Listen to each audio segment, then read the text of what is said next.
Welcome back, everybody. Today I have another scooter review. This is the Caroma P2 electric scooter.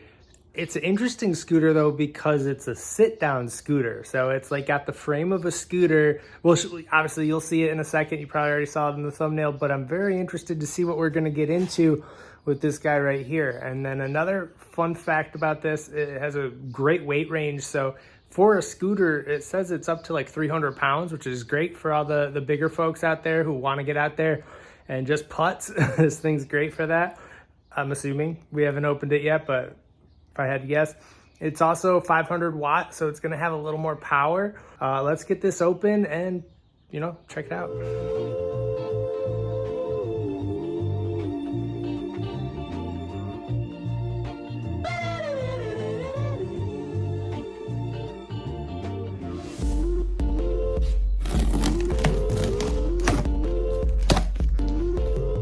So we got everything out of the box.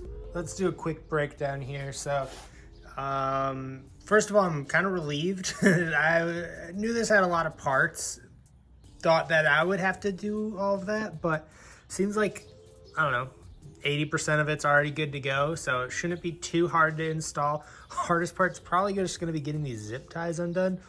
You see it comes with the seat here, you got your charger, you got some adhesive reflectors, which honestly I don't even know if we'll use. We got a brake light that I'm sure will be not too hard to install. And then your tools, it's really not that bad. All right, we went from rainy to a beautiful sunny day. This is the Caroma, and there's a lot I want to talk about it. We're gonna take it on a trip here. My mailbox is actually located a lot further away. Like, we don't have mailboxes in the front of our houses here. So we have like a place to go get our mail, and it's down this giant hill. So because this has a beefy 500 watt motor, I want to put it to the test. But before we do that, I want to go over a couple quirks about this thing.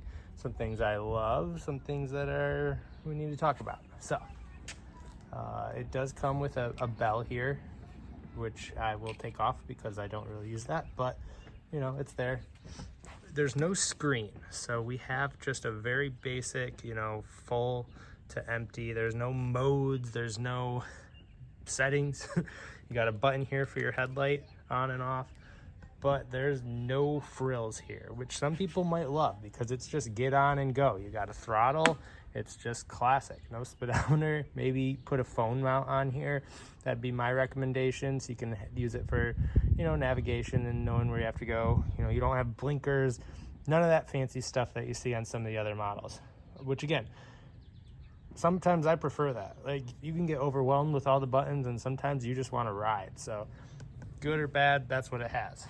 You have your adjustment here, but this is as high as it can go, as well as high as the seat can go. So just for scale here, it's a little squatty. That said, you've got a great big base here. So plenty of room for your feet. That's a big thumbs up. And maybe the only thing I wish is that the handlebars did go a little higher so that you can maybe take the seat off and just use it as a scooter, because I think it'd be an amazing scooter. Maybe me being picky there, but just my thoughts. You got these bigger 12-inch wheels. They're great. I love seeing that on there. Makes it for a nice cushy ride, especially when you're sitting. You don't want those smaller 8-inch tires. And then this great basket that comes with it that you can actually fit a lot. So totally great for commuting. That's not something you see. It's usually like $50 to $100 to add that to an e-bike, and or you don't see it at all on a scooter. So kudos for that. My other thought is I tried the brakes out on here and it's interesting because you have they're mechanical brakes. So if you're worrying about hydraulic versus mechanical, they are mechanical.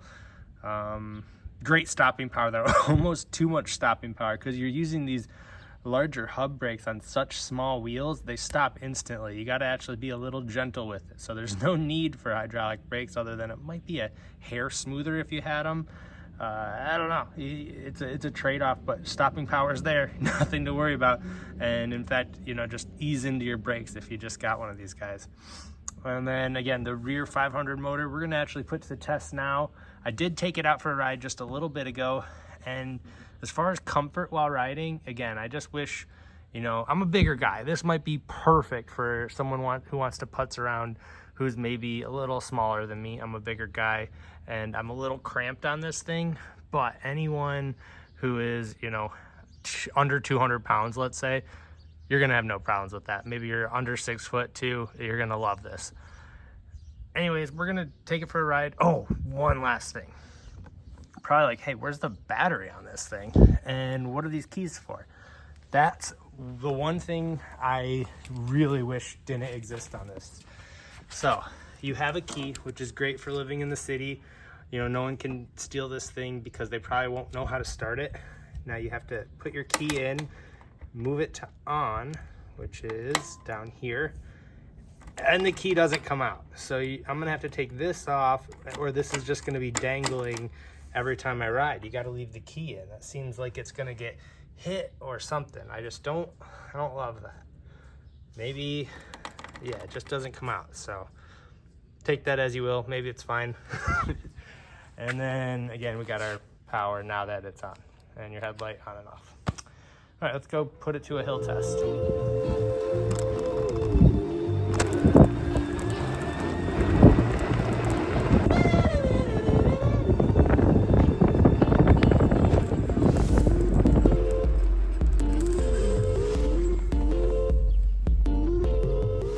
All right, so this is a long, very kind of pretty steep hill. This is going to be impressive to get across.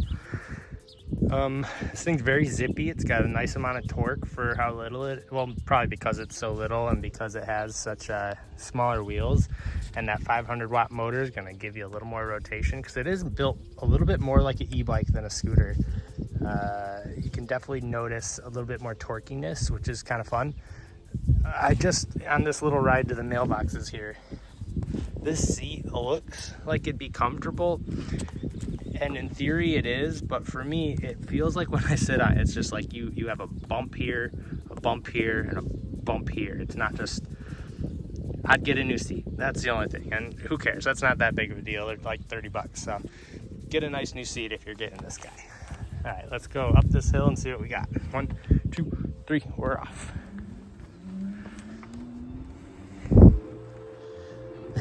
I bet I look so silly riding this thing. It is crushing this hill though.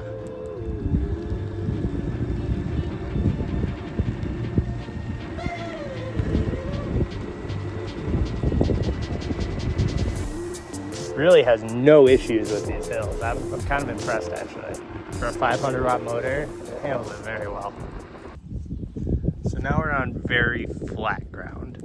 Just so you can see, like 0 to start, we're gonna rev it up and you're just gonna see exactly how much power on flat land we can get. Ready? 1, 2, 3, and we're off.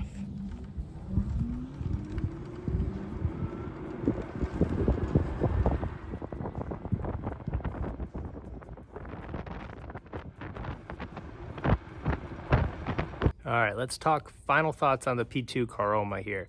I think the first thing to say is it's kind of in a class of its own. So if you're considering a bike like this, it's tough. There's a lot around the very similar price point, and they all look the exact same kinda. Like there's a lot of brands that look very similar to this. So I don't blame you for trying to find some YouTube videos to know, like, you know, what is this thing all about? So I'm gonna try to sum up who I think this would be good for, as well as if you're considering a style like this, you know, is this the one? So the first thing to consider, I noticed on their site or on Amazon when you're looking up this bike, there's a lot of versions. Some are 400, 300. I'm 99% sure this is the $230 version because it is the 500 watt motor. Now there's ones with bigger motor and bigger battery life. So at $230 with a 500 watt motor that peaks at 1,000 watts, I think it's a good value. I really do. I would question if the other ones are, you know, spending $400 still. You can't get a really nice e-bike for that, but this would be a good, you know, if that's your budget, I would stay under 300 and give this thing a try if you really need a sit-down model. And now that's paired with the weight rating. This can handle up to 300 pounds. And I really think it could. Like, I did the hill test, I put it through the ringers, and it did a really good job. Like, I did not think it would do as well as it did. It felt like there was no hill at all. It just crushed them. And I'm, again, like 230 pounds, and it just felt like nothing. It was great. Now, there's some adjustments you're gonna need to make. I'm gonna flip the camera around, and we're just gonna do one more pass through about, you know, what I would, if this was like my permanent like means of communication or long rides, here's the adjustments I would make. So let's take one last look, and then, you know, we'll wrap this video up. Okay, so I do think I mentioned earlier, these are 12-inch wheels. They're actually 14. Great wheels. They did awesome. And for no suspension on this thing, really handled a lot. I also think the way that the frame is arced out and has a little, just enough give to it, also lends to a nice, easy ride when you're going over bumps. That said, obviously, this is nowhere near outdoor worthy, so don't even consider it. Sorry, off-road worthy. Obviously, it's only outdoor worthy. Man, maybe I need more sleep. All right, so as I mentioned earlier, though, you're gonna wanna upgrade this thing. Check out Cloud9. They make the best seats around, especially when you have a lot of weight that you are putting here because you're not pedaling, right? So usually on a bike, half the time you're pedaling, half the time your weight's on the pedals, and you don't really need a seat that's like full-time comfortable. Where this thing, you are 100% seated the whole time you're on the bike. You're gonna want something maybe a little nicer. And again, that's a easy thing to find. There's some great budget ones you can get, but I recommend Cloud9. They're only like $30-ish, and you can get nice big butt seats, and it'll be great. And then scooching over here, the other thing I would add, now you have no display, you have no idea of speed, anything like that. By the way, clocked this thing, it goes a little over 20 with no governor. So if you go downhill, you can cook on this thing. And you'd think like something this small might not be able to handle speed well. I felt totally in control the whole time, which I was surprised at. So take that with a grain of salt. I would get a phone mount is what I'm saying. There's a lot of great apps that can tell you your speed and all of that good info. You know, the stuff that you'd get on an actual nice display, because this thing is literally just a battery. Might as well not be here. If I'm being totally transparent, like when you give it full throttle, which I'll try to demonstrate here. Okay, maybe it's only when you're like going uphill, like that goes down because you're using so much power, and then goes right back up. So it gives you a vague sense of uncomfortness, not knowing how accurate that is. But that leads into the fact that it does have a rated 15-mile range, which I always like to say, remember, that is like in perfect condition. So take 5-7 miles off that range. You're probably going to get a consistent 8 miles, though, which is totally probably doable for most work commutes. And, you know, you got your basket there. I think this would be great. Like for instance, I play pickleball all the time. I would love to just throw my bag in there, putts this thing to the courts, hang out. That'd be a blast. So just one of the many great things this would be good for, living at like a retirement community or something where you're looking for like a golf court or something similar. Golf cart. Like this would be really fun to just putz around on if you're just like getting from house to house and stuff. Like it has a lot of functions, campgrounds, that kind of things. It'd be really fun because it's not that big like an e-bike, but you know, it still folds too, which is another great thing. A little heavy. I think it's like 50-60 pounds, but it's liftable. It's not like that big. So everything I just said, who's it for? I think it's for that very casual rider. You don't need the bigger battery ones, because if you are trying to travel more than 15 miles, probably don't get this. Look at a legitimate e-bike. There's tons of reviews on my channel. Go check them out. If you're just putzing around like a campground, or like I just did, going to get the mail, you don't have to think about it. It's so easy to hop on. You don't have to like get in bike mode. You just go, rev the throttle, and you're off. So that's great for that. You got your storage. I get packages. I'll throw it on there. This is going to be my mail getter, which is really fun. I do love the wheels. They did a great job with that. Make sure you tighten everything down if you just bought one, because, I think everything on it needed a good, nice tighten. Other than that, what can I say? Decent ride if you get this version. That's the caveat. Don't look at the higher, like that's just my opinion, but this is perfect under $300 all day long. Anyways, I'm gonna wrap it up here. Thank you guys again for watching. I really appreciate it. A couple more videos coming out this week, and that's it. Bye.